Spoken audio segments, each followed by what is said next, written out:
निर्मला की सास गजराबाई भी बड़ी अजीब औरत थी। सुबह से लेकर शाम तक सिर्फ राम राम ही करती रहती। उसके दिन की शुरुआत ही शिकायत से होती। उठते ही बोलती, राम राम, 5 बज गए, न जाने बहू जाग गई या नहीं। यहाँ सब मुझे ही सब करना पड़ता है। बोलते बोलते गुसल खाने में नहाने जाती। वहाँ गर्म पानी, तौलिया, उसके कपड़े सब कुछ तैयार मिलते। बाहर फिर बड़बड़ाती आती, हे राम, पता नहीं चाय भी बनी है या नहीं, वरना जाकर मुझे ही बनानी पड़ेगी। पर कमरे में पहुंचते ही गरम गरम चाय उसके बेड के सामने वाली मेज पर हाजिर रहती। इसके बाद उसे चिंता होती पूजा करने की। कहती, पूजा करनी थी, देर हो रही है, बहू ने पूजा की सामग्री तैयार रखी है। वहाँ पूजा के घर में सब कुछ तैयार ही मिलता, पर उसे बड़बड़ाते रहने की बहुत बुरी आदत थी।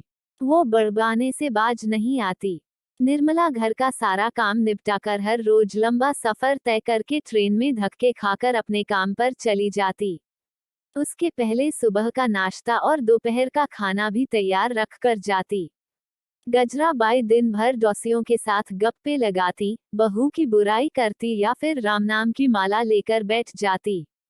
यहाँ वहाँ के मंदिर जाकर भजन कीर्तन में लगी रहती। घर में या घर के कामों में जरा भी ध्यान नहीं। जब इतनी ज्यादा उम्र भी नहीं हुई थी, उसे लगता बहू है तो मैं क्यों काम करूं। शाम हो जाती और बहू के घर आने के समय कुछ न कुछ दर्द का बहाना बनाकर पलंग पर पड़ी रहती।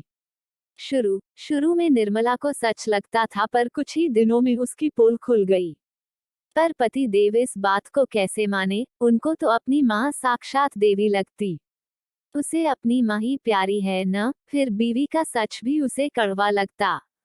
रोज शाम को थकी हारी घर आते समय जरूरत की चीजों को बोझ ढोते आती और बिना एक पल गंवाए फिर शुरू हो जाती रात के काम की जंग। इसकी शुरुआत चाय से लेकर होती और पूरा खाना तैयार करके सास और पति को खिलाने के बाद, कपड़े बर्तन चूल्हे चौके आदि की सफाई के बाद कहीं वो खाना खा पाती। रोज उसके पति के लिए स्त्री के कपड़े तक तैयार रखने पड़ते।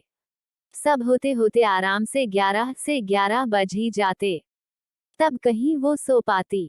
यही हर रोज का कार्यक्रम रहता। इतवार और छुट्टी के दिन सिर्फ दफ्तर और सफर से छुट्टी मिलती, न घर के कामों से फुर्सत मिलती, न आराम। ऊपर से सास की तानाशाही भी चलती रहती। घर का वातावरण हमेशा बिगड़ा सा रहता। पति इन सब से बचने के लिए दोस्तों के साथ हर इतवार को कहीं न कहीं चला जाता और निर्मला यहाँ अशांत वातावरण में घुटकर रह जाती। पति को उसकी कोई चिंता ही नहीं। रोज सब काम अपने आप हो रहे थे। सब कुछ तैयार हाथ में मिल रहा था। उसे और क्या चाहिए। जब तक उसके सारे काम आराम से हो रहे थे वो बहुत खुश था। एक इतवार को उसका पति हमेशा की तरह बाहर चला गया। रात को बहुत देर से सोने के कारण निर्मला की नींद देर से खुली। इतवार भी था तो उसने थोड़ा सुस्ताना चाहा, पर गजराबाई को चैन कहाँ। न रुकने वाली घंटी की तरह सुबह होते ही शुरू हो गई। लड़ना झगड़ना शुरू किया। बर्दाश्त की हद गुजर जाने पर निर्मला ने भी अपना आपा खो दिया। गुस्से में उसकी जुबान भी चल गई। सास का पारा और चढ़ गया। उसने जाकर उसे धक्का दिया और दीवार से टकराकर गिर पड़ी। शोर शराबा सुनकर पड़ोस की कुसुम दीदी आई। देखा तो वो बेहोश हो गई थी। उसने पानी मार के होश में लाया और उसकी सास को खरी खोटी सुनाकर निर्मला को डॉक्टर के पास ले गई। होश में आने पर उसे ससुराल जाने से डर सा लग रहा था, पर उसका सारा सामान वहीं पर था, तो वापस जाना पड़ा। उसने घर लौटने पर देखा, सास अपने कमरे में गहरी नींद सो रही थी। पति अबत का घर लौटा नहीं था। उसने अपना सारा सामान पैक किया और सास और पति की गिरफ्त से भाग निकली। शाम को जब उसका पति घर लौटा तो उसकी देवी समान माँ ने बेटे से कहा, तेरी बीवी भगोड़ी निकली, वो भाग गई।